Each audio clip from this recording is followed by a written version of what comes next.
I'm Shannon Harris. Thanks for tuning in to Window in Wilmington. On today's show, we'll tell you about the Delaware College of Art and Design's annual student exhibition and Spring Preview Day. You'll also find out what pre-kindergarten reading encouragement project is and how you can get involved. The Hearing Loss Association of Delaware will tell us what Let's Loop Art Delaware project is and how things are going with that, and we'll check in with housing opportunities of Northern Delaware.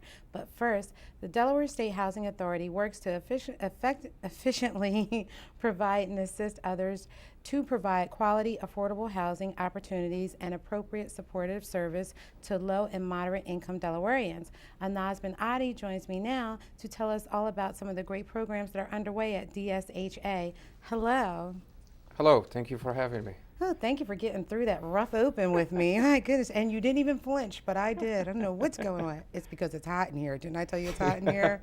They didn't turn the air conditioner up, but we'll let that go. Sounds good. Yeah, I'm glad you could be here today to talk to us about all of the great things going on at DSHA. Now, we had you guys on sometime last year, and we kind of talked about the landlord assistant programs that you have, and I think this is where you help the landlords identify potential rental candidates and vice versa. Sure. And it was a way just to keep everything running smooth as far as, if I'm trying to rent and I want to be matched up with a good landlord, and, of course, a good landlord wants a great tenant. And I thought that was a really good project, and glad that you guys had something like that for the people to take advantage of. Thank you. Really, Anaz? Look, so let's talk about this. The governor recently announced Wilmington, Dover, and Seaford as downtown development districts, right? So can you tell us what that is? Because now we've seen a lot of development going on, but I don't know if people really understand what is happening. Sure. So what happened is last year, Governor Markell announced during his State of the State address the Downtown Development District Initiative. And that translated into a bill that passed the State House and Senate in unanimous way. And what does it mean is really paving the way for local jurisdictions to select an area within their downtown, submit an application to the state, and receive a designation for that area as a downtown development district. Okay. So back in the fall, the state received 9 applications from throughout the state. And a few weeks ago, the governor made the designation for the first round, which included the city of Wilmington, Dover, and Seaford. So these districts will have access to a menu of incentives from the state, and chief among them is the Downtown Development District grant, which is managed by the Delaware State Housing Authority. Okay, so so who gets these grants? So the areas have already been designated to receive them. So now, how does somebody in the area, is it like me as a business owner, whether I own rental properties? Yes, it's a full range. So even if our mission focuses at the DSHA on housing, this is really an expansion of our core services. So this includes community development and economic development as well. Okay. So the way to think about it is that anybody who is making a substantial capital investment within these districts, if you are an individual homeowner, if you are an investor, which means both housing and non-housing investments, if you are an organization looking to expand within this district, and if you are targeting residential, commercial, industrial, or mixed-use projects, you qualify for this grant. And the way it works is basically think of it as if you make a capital investment within this district, right, you are eligible or you're qualified for up to 20% grants to help you really? Or get you reimbursed on those capital investments. So how does somebody even get the grant? So what's step one? So if I'm, a business and I'm here and I'm hearing about this great grant, what are the first things that I need to do? Well, the first thing you need to do is log into our website, destatehousing.com. So last year we received $7 million allocation from the state, which is a decent allocation considering the budget challenges that the state is facing right now. So we received the $7 million that will be targeting these projects within these 3 districts. So if you are making or planning to make more than $250,000 worth of capital investments within this district for a project, you are to log in on our website, looking into the application. It's simple application. The application round is open right now for this year until March 20th. Okay. And you need to submit an application for us, to us. It's a competitive process, so we will review the application, we will qualify the application for approval, and we are looking to make an announcement by the end of April. And what you will get from us is a reservation for the grant. So we wanted to delete the uncertainty from this process. We didn't want the big project to go through their expenses and then come to us and take a gamble. They may or may not get the grant from us. So we created a reservation system. So they can come here if the project has just started, or if they're thinking of a project that they will start within the next year. That they can come to us, apply for this reservation. They will get basically a document from us basically saying, go ahead and implement your project, do what you told us you're going to do, and you qualify for up to 20%. And we'll tell them exactly the amount that they will qualify for beforehand. And once they finish the project, they can come to us for the check. Now, let me ask you something, because you know that a lot of businesses are probably going to apply. And it's unfortunate, while I'm sure you want to help everybody who applies, you can't really do that. You know, so is there something specific that you would be looking for? Yes. Well, you have to be within the district. The city, when they applied, they submitted a plan for us to the state. So I will encourage folks who are interested to either look at the plan or contact the city planning or economic development office to just talk about their project. Right. Because the more coordination they do before the application, the better their chances in getting the grant. Once if it's tight competition, we will look for things like job creation, like historic preservation, renewable of resources, so anything that has a green aspect to it will probably get an extra point or two. And these things are right on our manual, again, on the website, that they can take a look at it to better prepare for their application. And you said they get like 20%, right? Correct. So the way it works is 20% up to 2.5 million worth of investment. So if you make 2.5 million worth of capital investment, you get the $500,000. Okay. Anything above that, it's a sliding scale up to $1 million. To get to the $1 million, you have to make a $20 million worth of investment to get you to the million. But again, if you are below the 2.5 million, it's a direct formula which gets you the 20% guarantee. I think this is great, and I'm sure that you know, all states see what importance it is to have a developed downtown area. And I'm sure this is, you know, the driving force beyond this. Yes, and the great thing about it is not limited to just the large projects. We also have a small project that's less complicated. Right. So if you are making an investment of less than $250,000, it's a straightforward. It doesn't need a reservation. You just package your application when you're done, submit it to us, and get the check. And that will be more attractive for small businesses, for homeowners who are looking to, you know, do some major rehab for their houses. The one thing to also point out is that you don't have to own the building to qualify for this. You don't? No. So let's say you're coming to downtown or Market Street or somewhere around it, and as an investor or a businessman, you're looking to retrofit an old clothing store to transform it into a restaurant. So all that work inside the shell, the building shell, HVAC, all the drywall work, all that counter space that you need to create, all that could qualify for the grant.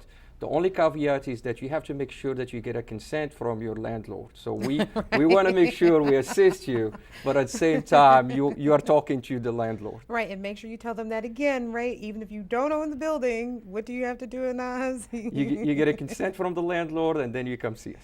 That is great. So now if anybody wants to find out more about the project, they want to look at the application, or if they want to see what areas the different downtown areas are asking for, what do they need to do? Where do they need to visit? They need to visit thestatehousing.com, and I will encourage them. I know we are focused on the City of Wilmington, so go talk to the City of Wilmington to learn more about this program, but other incentives they have for this district. And if you are in Dover or Seaford, do the same. Right. Thank you so much for joining us. Thank you for having me. And please come back and talk to us again about other initiatives that are going on statewide. Sure, be my pleasure. Thanks. Next, Wendell and Wilmington will be back after these messages.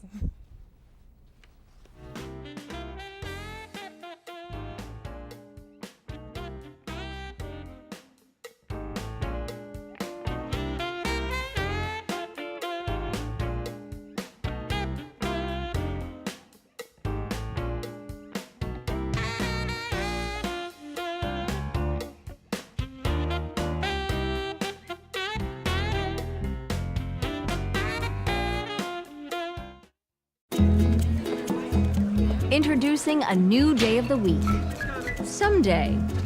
Now, everything you were going to do someday is on the calendar. Want to retire someday? You'll really want this. A My Social Security account at socialsecurity.gov. You can estimate your future benefits and manage current benefits online. Millions of people have a My Social Security account. Get yours today, because someday is here at socialsecurity.gov. Today, school kids rely on the internet for so many things: homework, math, research. But what about kids who don't have internet at home? Hello, I'm Theo Gregory, Wilmington City Council President. The internet is essential. As many as 80% of low-income families do not have access at home, including many right here in Wilmington. So help bridge this gap by supporting local broadband adoption programs. Let's get more students and families connected to the power of the internet.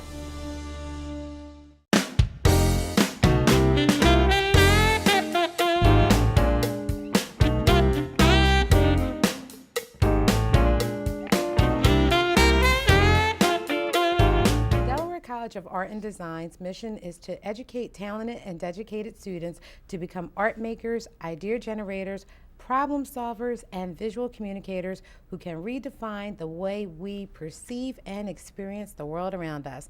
Amanda Curry and Sydney Paul, who is a student at DCAD, join me now to tell us all about the great DCAD experience. Hello, ladies. Hi, thank you so much for having us. I'm glad you could be here. Can I tell you, Sydney, you do look artsy.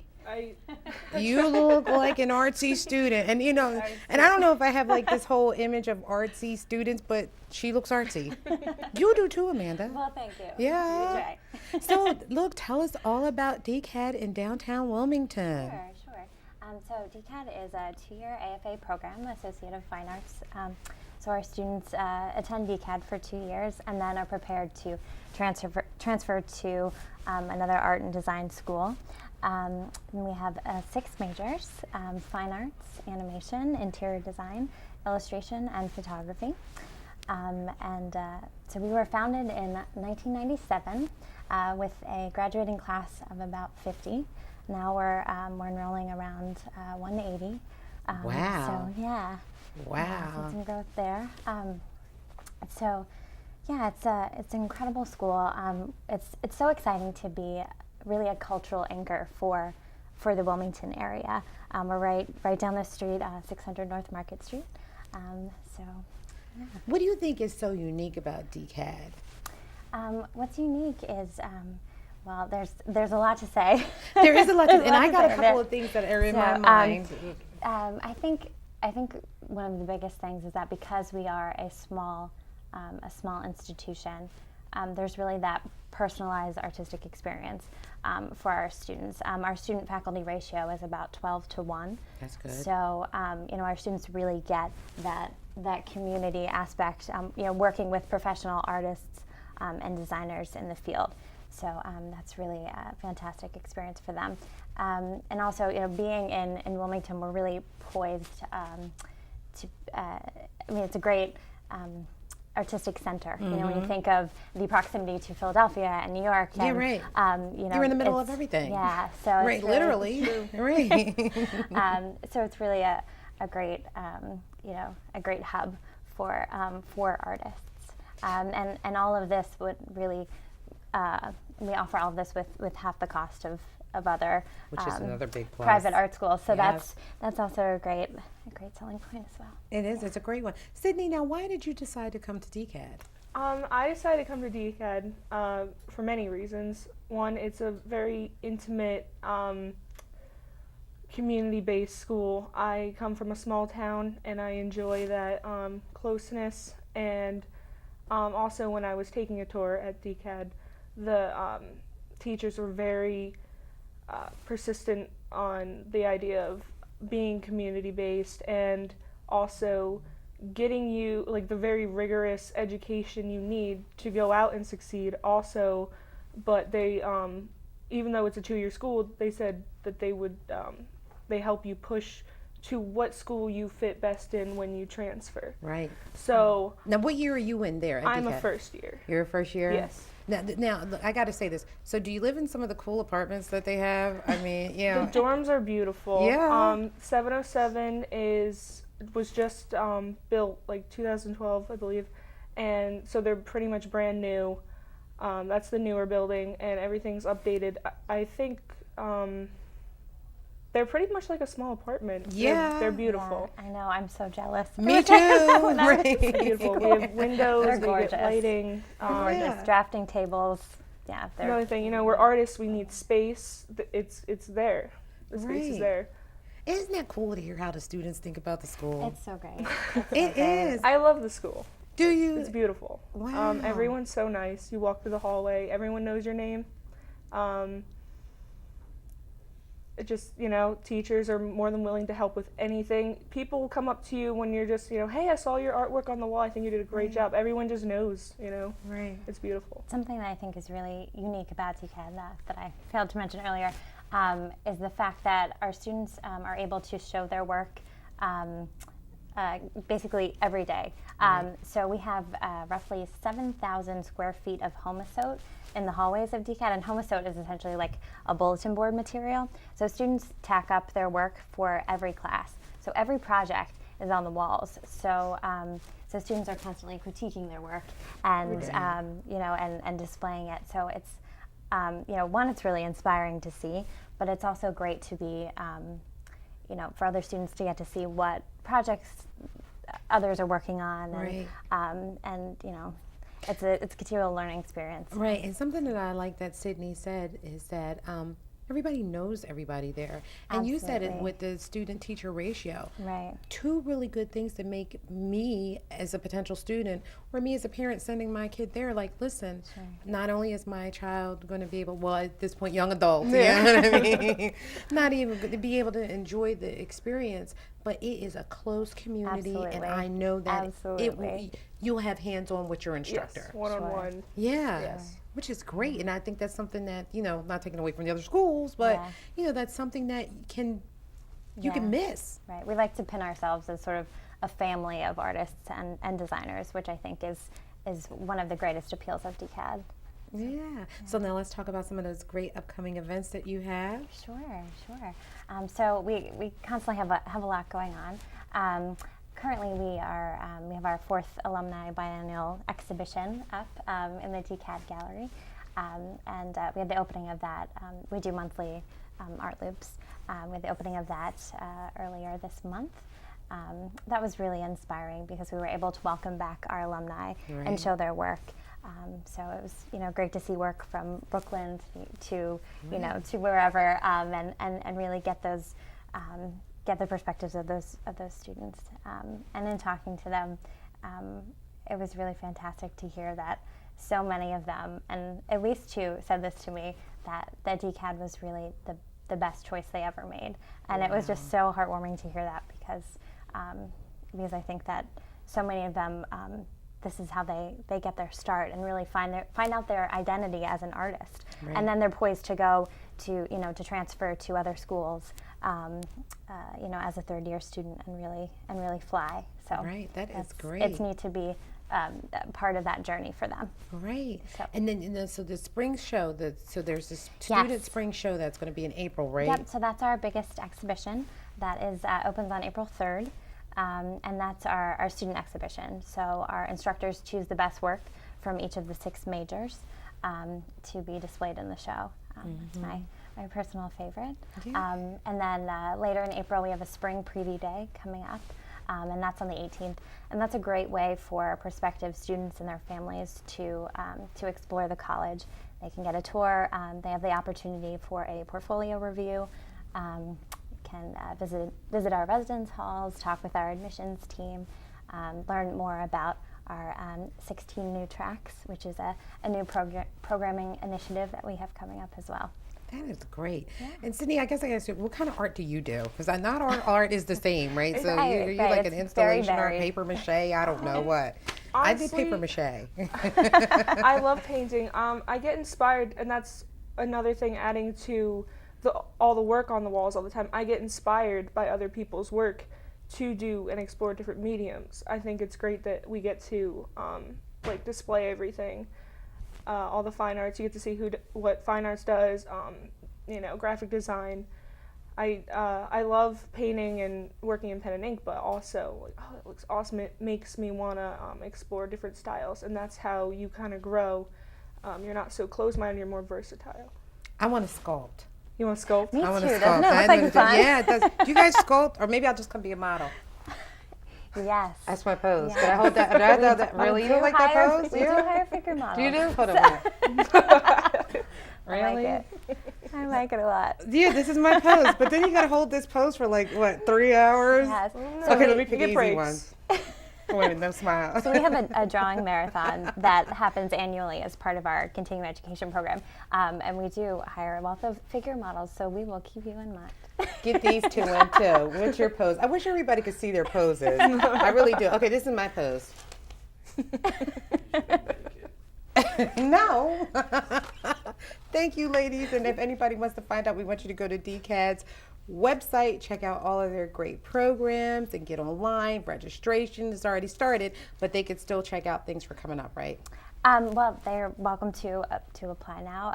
Our deadline for scholarships is March 15th, All so right. there's still plenty of time. Okay, well, I'm going to leave you with my pose on my way out. Hold on. Next up, pre-kindergarten reading encouragement project after these messages.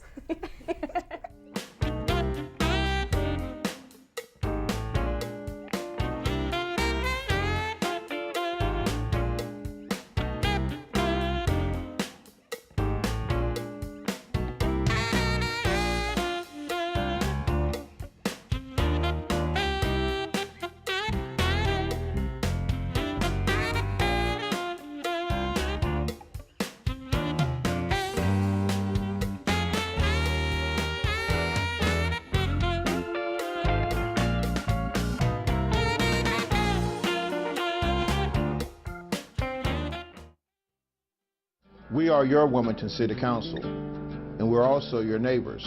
We're asking you to let us know about your community events, achievements, concerns, and issues. That's why we created a special email address that will connect you to all of us in City Council.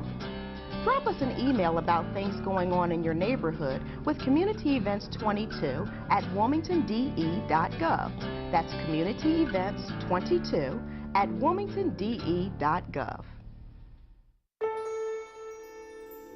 You wanted to be a teacher when you were little, but things changed. Teaching didn't seem that cool anymore, so you decided to become something else. But what would your 12-year-old self say? Amazing things are happening in teaching, so it's time to put it back on your list. Don't try to convince yourself otherwise. You had it right the first time.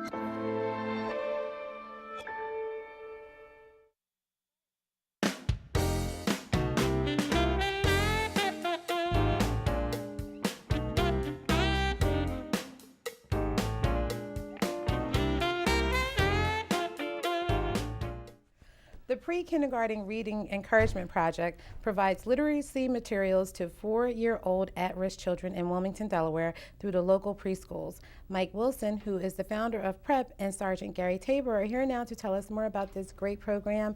And gosh, you know something? What a selfless act. It is. That's very nice. You too, Sergeant. Thank I mean, you. come on, you're sitting over there all, Thank you you. know. Yeah, be happy. We are. Yeah, well, I mean, applaud yourselves because I don't think a lot of people would take the initiative to do something like this. Well, I think that once you get into a preschool and see the children, if you get to sit on the carpet and they come and hug you, I mean, it's just so rewarding that you can't not do it. Oh, so how did you come up with this whole Wilmington East Side Literacy Initiative? Well, when I met Sergeant Tabor and talked to him about the PREP program, my program, and he was talking about Bookham, it just seemed a natural fit together. There's a lot of synergy. A lot of places, a lot of organizations in Wilmington are trying to help our at-risk children, and the ability to get books, literacy materials actually into the house. Our idea was to see if we could do it knocking door to door and just meeting people. Wow, and I have to tell you, what a great idea for you as an officer the first contact that a kid makes is in a nice way is you A helping positive them read. contact. Yeah. That's really the deeper psychological factor involved in the booking program, is that children will associate a police officer with something positive instead of something negative, which is unfortunately so often the case in the city. And that is so nice. And I think that it also shows, helps their family too, Sure. to look at you all differently, Yeah. which is really great. So I think this is such a great marriage of two great programs. you Yeah, know? it seemed logical that we would join together, and I can fill in whatever gaps that Mike's program lacks, and it's a good complement to one another. And you have other officers that also help you in the program too, I right? do. Yep. I have about 15 officers now that carry books in their cars and distribute them in their downtime when they're not responding to complaints. These are not community policing officers. These are just regular patrol officers, which was kind of the idea behind the program, was to show guys that you don't have to be assigned to a specialized unit to take stake in the community and be involved in helping a child. And we see right now that some of the kids are there getting books and everything from the cars and everything. Yeah, and that was in the Riverside Housing Projects. Right. That's where the program began. Right. And that's really it. I mean, there's a crate of books in the trunk of the car, and if you see kids, you just stop and ask if they want a book and open the trunk, and the kids just flock to it. They love it. Right, right. Well, what I found in doing some research in preschools, books are great, and children need lots of books, but they also need papers, pencils. A lot of homes, particularly on the east side, don't have scissors or glue sticks. What? And so what we're doing is providing them with a box, and in that box is all kinds of Is the box, do you have stuff in the box Yeah, now? Let's look at I it. do. And how long does it take you to put this box together?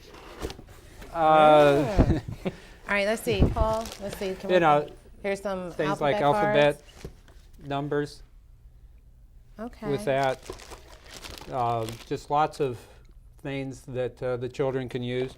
What we found is that a lot of children just don't have the paper in their house to cut and glue, and Wow. while you're 2 years old, you should be smearing with crayons.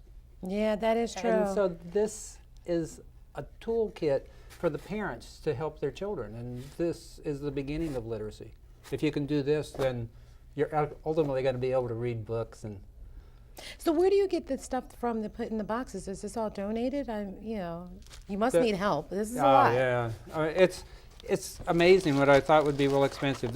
The box cost me just under $10.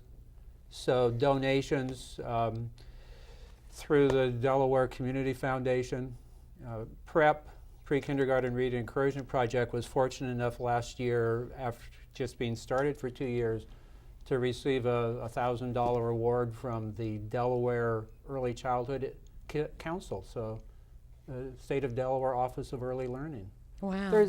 People want to help and donate, whether it's free books, whether it's money to help get things into the homes, but they don't know how to do it. And so doing it sort of builds on itself. So let me see. Who has donated books to you guys so far? Wow. And supplies. So donations come from everybody from all walks of life. I have kids that have emailed me or contacted me on Facebook that have done book drives, have organized book drives at their schools. I've had teachers that have organized book drives. Regular people who just hear about the program that want to be involved, like Mike said, people want to help, but they just don't know how to do it. And so it worked out well that everybody has a closet full of old books in their house. They have a box of books that their kids read when they were little that they just hang on to. And so rather than them donating it to Goodwill, I offer to come pick it up, and that way I can redistribute it specifically to the kids in the city of Wilmington. All right, so pick up your books today. I'm I donating got some. Well, some. my son is donating some. The bag is heavy. I Shannon- hope it doesn't Shannon, you're break. wonderful. Look at that. Oh, wait a minute, but I have more, and I will bring some more in. Yeah, that's But, that's exactly how it look at happens, that. And Look at that. people love to help, and these books, in a week or so they'll Oh, be yeah. in a house on the east side, and kids will be reading books. And if the problem is, kids learn different tools and tasks at school, and when they get home they don't have the resources to practice what they've learned throughout the Right. day. And so this program, at least Mike's program and my program together, put the resources in the house, so that a kid who's in preschool and they're in art class and they learn how to draw a house for the first time, they can go home and they can practice drawing a house now. Right. And if a child reads a book in 3rd grade, they can go home and continue to read the book in 3rd grade now, because we're putting these resources in the home, not just in the school. What do the kids and the parents say to both of you guys about this? Love it. They just love it. I've had I had a kid in Riverside. I gave him when I first started the program. This made a profound effect on me because I didn't realize the impact of the program initially. But I gave a book to one of the kids, and he said, "Well, when do I have to give it back?" And I said, "Well, you don't have to give it back. It's your book. You get to keep the book." And he started crying. It was his first book. This is a Wow. a 7, 8-year-old kid who never had his own book to keep. That's So, sad. yeah. I needed to. That is sad. But that's the reality, that Right. these kids are living in, and so that kind of really inspired me to keep the program going and multiplying it, and it's gone citywide now, and it's a good program. One of the schools that I'm in is the Wilmington Head Start Van Buren Street Center, and so Miss Susan in there told me 2 weeks ago that the parents just look forward to having their child bring home Ranger Rick Jr. So it gets read in the carpet in the preschool, and then we challenge the child to take it home and read it. They may not know how to read, but they can tell the story to their parents. So I think that we're, besides just the children, and what Gary and I are both doing, is helping the literacy of our young parents in some of these homes within Wilmington. And there's a lot of resources, and I think that we can be a part of it. So, How can people help you guys? What do they need to do? Whether it's money, whether it's books, whether it's because you have to give this stuff out, so you need people to help you. I mean, you use the officers. You know what I mean? Yeah, I have a good resource in the department itself. And my wife also comes in she's a teacher at Bancroft Elementary School, and she comes in on her days off. She organizes the books for me. She puts them in age order and grade order, which makes my life much easier. Right. Because when you're putting together crates, you don't know if you're going to encounter 3-year-olds or if you're going to encounter 12-year-olds. So you don't want to have a crate full of 3-year-old books and you run into a bunch of 8-year-olds. So you want to have a good mix. And the way my wife organizes the shelves, it makes it easy. I can grab handfuls from each age group and put them in so I know I have something for everyone. Also, the donations have been just phenomenal. So I have ample books right now. I don't need book donations, but I do have a Facebook page, and when I do have a need, I post it on Facebook, and immediately the community responds. A teacher in the city needed, she wanted to give pajamas and books to her class for Christmas as a Christmas present, and she asked for donations, and she needed 22 pairs of kids' pajamas. And within 22 minutes, I had 18 pairs of pajamas just from Facebook responses. So, what's your Facebook in case anybody wants to check you out? if you just go on Facebook and search Bookham Cops and Kids Literacy Initiative, it'll be the first one that pops up. Okay. And that's us. And like us on there, and then you'll get the updates whenever we have them. I also try to photograph all the times my officers are in schools or handing out books, and I post that on the Facebook page so the community can see the impact of the books that they're providing. I've had some people say, wow, those books look familiar. I just gave you those books a couple of weeks ago, and here they are in the hands. So people know that their books, their materials are being distributed in the city. They're not just being wasted away sitting on the shelf. They're being put out in the community. Good. And Mike, before we go, you got a couple things planned for the next couple of months, right? Yes. To help get the literacy and balls people rolling. are welcome to come and join us. On March the 14th, which is a Saturday, we'll be walking on North Pine Street, knocking on doors, giving them boxes, giving out books to as many children that'll come out, and it's really rewarding. And then we'll do it again on March 18th at 3 o'clock in the afternoon on North Lombard. Our goal over the next year and a half is to hit every home on the east side, and it's great. I also have a website. It's a Facebook site. It's PREP, P-R-E-P, Delaware, all one word, and we keep up on that of what we're doing. And the more people we can come out and just walk the streets, the families will feel really that the community welcomes them. It's nice. Well, keep up the great work, guys. This is such a good program. And I was truly emotional. Nobody gave me a tissue. Yeah, I mean, but that's okay. I got myself together. I didn't even have to use my sleeve. But it's a great program. And thank you for the officers and you for doing all this work. And I am so happy that these kids get a chance to meet an officer, and it's a positive experience. Yeah, absolutely. You know, and thanks for bringing Gary with you Oh, to yeah. talk to us about this. This is great. It's good. And it's just showed that the synergy between community organizations and Wilmington Police can really be a positive. I think so. Yeah. So you have to keep us posted. And maybe next time if you can come back, bring us a kid that like received Okay. books and let Yeah, us know how we could they're definitely doing. do that, sure. Yeah. They would love that. Okay, thanks. You're welcome. We'll be right back with the Hearing Loss Association of Delaware after these messages.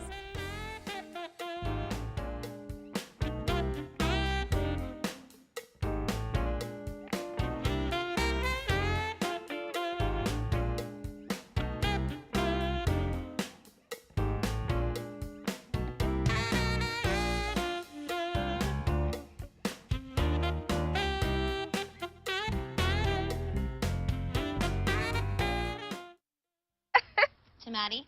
Congrats on paying off all those student loans. Finally, right? How'd you manage that anyway? I started tracking my spending, changed a couple of habits. Wow. I'm kind of living paycheck to paycheck right now. I don't even know how I'm doing it. Well, have you tried saving a little? I want to, but where's that money going to come from? Bill collectors, they're the worst. Am I right? When it comes to financial stability, don't get left behind. Not home. Get tools and tips for saving at feedthepig.org. I want my Ed TV. I want my Ed TV. I want my Ed TV. I want my Ed TV. I want my Ed TV. I want my Ed TV. Now. I want my Ed TV.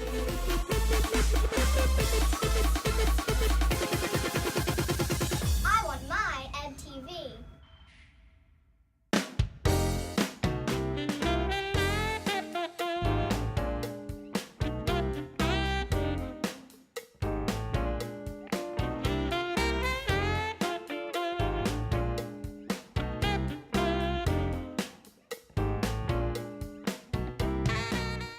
The Hearing Loss Association of Delaware works to open the world of communication to all individuals with hearing loss, adults and children alike, by providing information, education, support, and advocacy. And my friend Linda Heller, who wears many hats, is here right now to tell us all about it. Hello, Linda. Hi, and excited to be here today. I'm glad you could be here, Linda. And I think it's important because I don't know if a lot of people really understand the amount of people that are affected by hearing loss. Yes. Nationwide, there's about 36 million people, about 17% of the population. So in Delaware, if we extrapolate that, it's probably around 150,000 people. Wow. And of the 150,000 people, only about a quarter of them have hearing aids. Wow. And so there's a large untapped population that is having difficulty with hearing. So now, what is the new technology with the hearing to help people with hearing loss? Right. Well, the technology has actually, it's been around for a while, but it hasn't been in the mainstream. In Europe, it's very prominent. I mean, in Europe, you find hearing technology quite common. And there's a particular kind of technology called a hearing loop. And the hearing loop is it's a device to help people hear, and we're trying to bring it to Delaware and across the country so that more people can hear more easily in different venues. So now we have a video that demonstrates the hearing loop technology, and I want to show that, and then we're going to come back and talk about it, and then we'll show the folks what it actually looks like. Okay. Okay, so let's take a look Sure. at this. Okay. All right.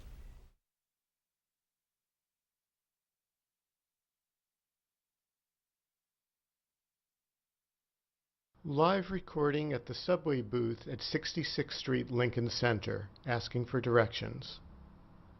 Take the 1 train to 14th Street. You have to get the L train. That's heading south.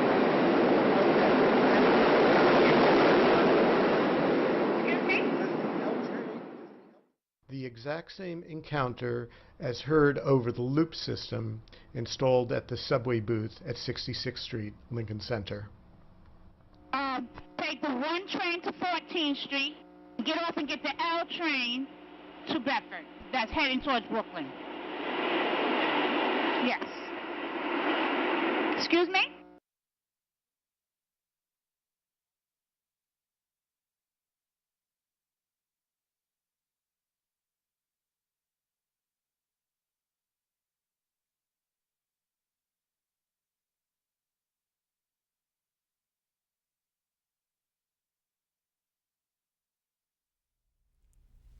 Now, Linda, that is amazing. And I don't think, I'm going to be honest with you, before I watched that, I would have never understood what it's like for a person who has hearing issues to hear while a train is rumbling through at the booth where they're trying to get information.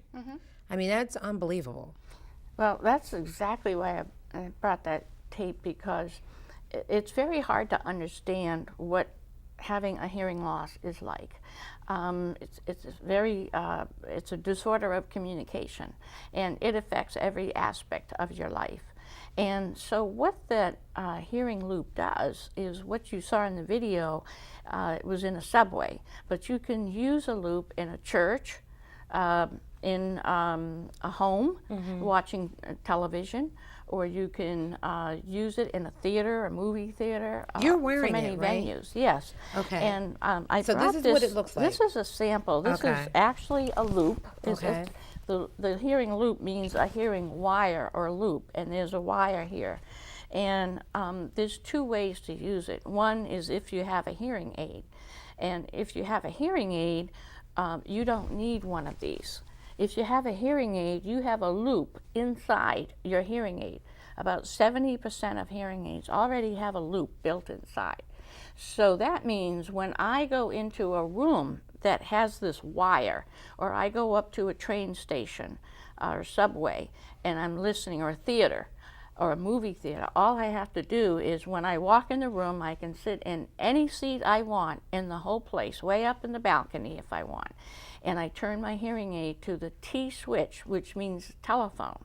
And the telephone is a magnetic induction coil. It is a loop. And a magnetic induction coil is what we call a loop. It's a wire. Right. And so all you have to do is just go walk into a room, turn your hearing aid on the T switch, and you can hear. Right. And what that loop does is, first of all, it makes the distance between the speaker and the listener close. So instead of trying to hear somebody on a stage, it's like the person is sitting right next to you. Now, let me ask you something. Is it expensive? And what about folks who, because you said some of these people don't even have hearing devices at all now. Right. You know? Okay, so there's 2 ways to use it. I have a hearing loss. I have a loop already in my hearing aid, so it doesn't cost anything. Okay. I walk into a theater or a church or any place with a loop, and I don't have to do anything. I just sit there and I turn my hearing aid to the T switch, the telephone switch, and I can hear. So I don't have to spend any money. If you don't have a hearing aid, okay, or you have a hearing aid that does not have a loop, which a few do, then you wear something like this, and it's called a neck loop, and you just wear it around your neck like this, and it's plugged into a small receiver. Okay. And you're automatically looped into the whole system and wherever you are. Whether you go up to your pharmacist and you're having trouble hearing. Okay. And the loop really, not only does it help lessen the distance, but it also helps minimize or almost eliminate background noise. So what's the Loop Delaware project update? Now, what are you guys doing? Yes, the Let's Loop Delaware project is a major project that we have going on right now with the Hearing Loss Association, and it's part of the Hearing Loss Association of America, of which we are a Delaware affiliate. Called Let's Loop America. And so we're trying to bring this technology to the United States and have as many people as possible have a loop system, whether it's Delaware theaters and train stations and everybody.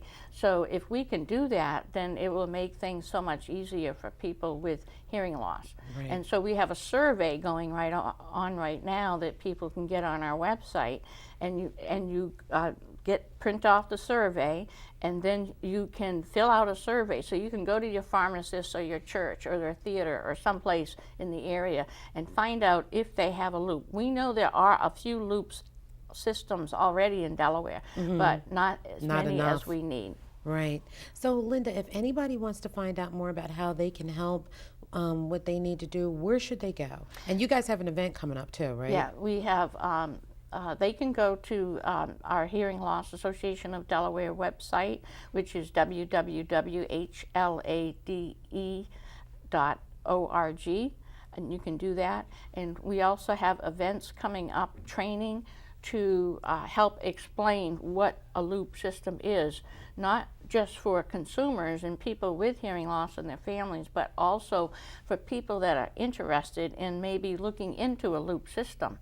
The loop system for a person, if they needed to get a loop system, is anywhere from $100 to $300. Okay, and so the bigger the venue, of course, the more expensive it is. But it's quite reasonable considering the huge impact that it has for people with hearing loss. And I think if everybody doesn't understand that, they need to go back and watch that PSA again with the subway, and you will really get a great idea of how beneficial this is. And I do think that this is something that should be installed in more places than it is. Definitely. And it's part of complying with the Americans with Disabilities Act too. Right. So, having a sign language interpreter is great. Sign language. People who need sign language represent about 1% of the population with hearing loss, but people with hearing loss are a great larger number, but yet they're not being reached, or their issues aren't being addressed as much. Linda, thanks for coming, as usual. Okay. You always have such great information. Okay, great. Thank you. It's nice to be here. Great to have you, and I'll come back again. Okay. All right. Thank you. Housing Opportunities of Northern Delaware is up next when we return.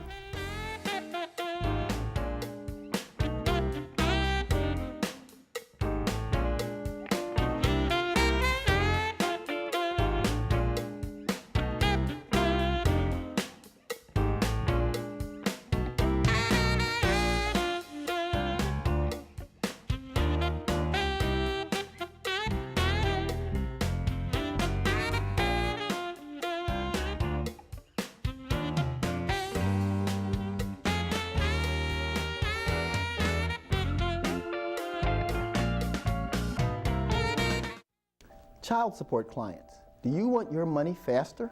Sign up today to receive your funds electronically by either direct deposit into an existing checking or savings account, or the new First State Family Card, a prepaid MasterCard account that is credited whenever a payment is made into your child support case. For more information, visit us online at www.dhss.delaware.gov/DCSE. Or you can reach us on the phone in Newcastle County by calling 577-7171, in Kent County 739-8299, or in Sussex County 856-5386. Thank you. Michael Adams? Here. Michael Adams? Here. Michael Adams.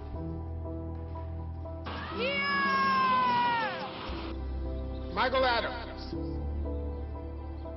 Students who miss 18 days of school in any grade risk falling behind and not graduating. Absences add up. Keep track at boostattendance.org today.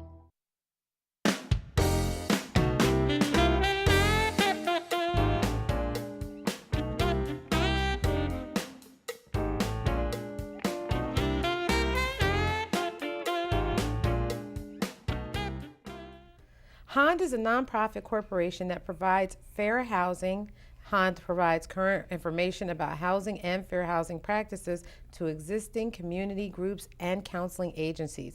Gladys Spikes joins me now with information on HOND. If you don't know, it's Housing Opportunities of Northern Delaware. How you doing, Gladys? I'm doing great. How are you? I'm glad you could be here today to talk to us about HOND and what's going on over there. Well, I'm just really excited because we're doing great things over there. Let's talk about them. Okay.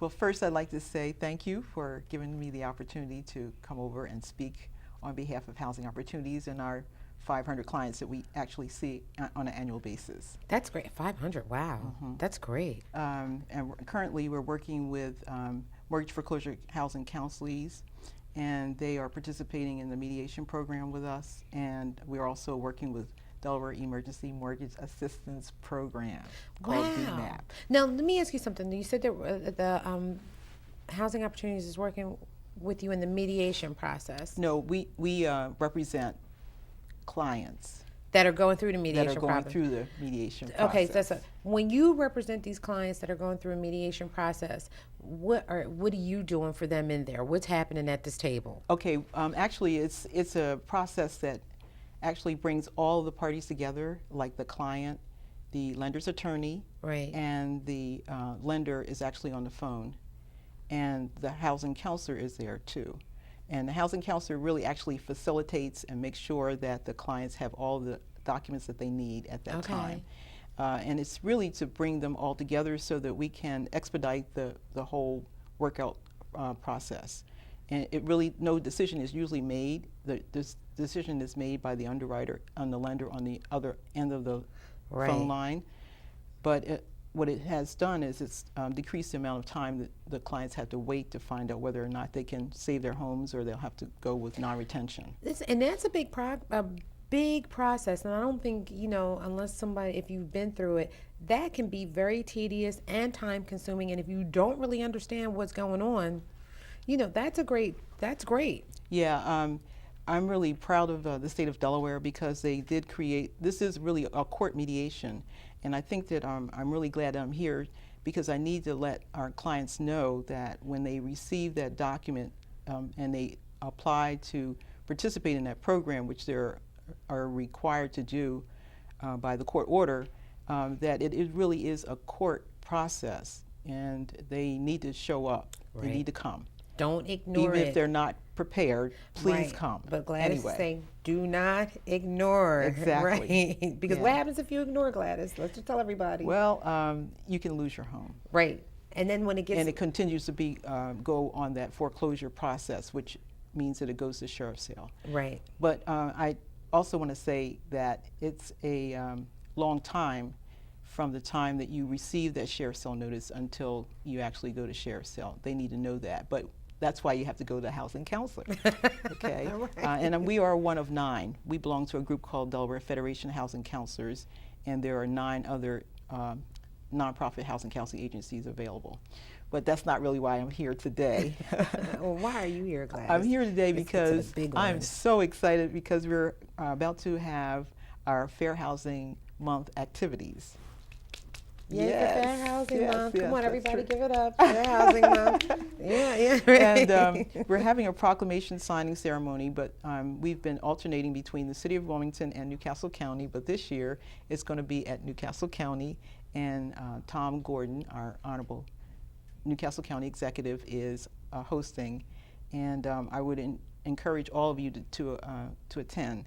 This year is our 32nd year of having it. And congratulations.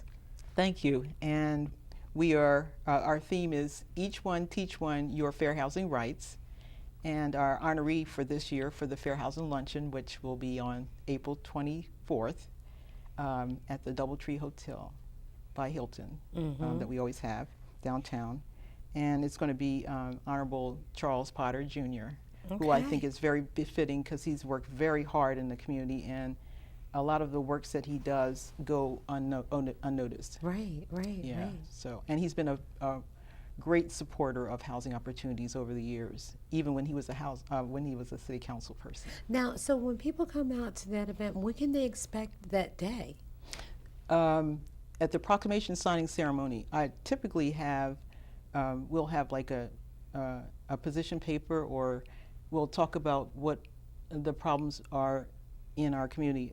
The one that I want to focus in on for our Fair Housing Law Forum that's going to be coming up after that is teaching our public officials and our housing developers and our real estate professionals about Fair Housing Law 101, which is one of the fair housing impediment barriers that was identified in the state for HUD was there's no diversity in all of our neighborhoods, in North Wilmington or in parts of the city of Wilmington.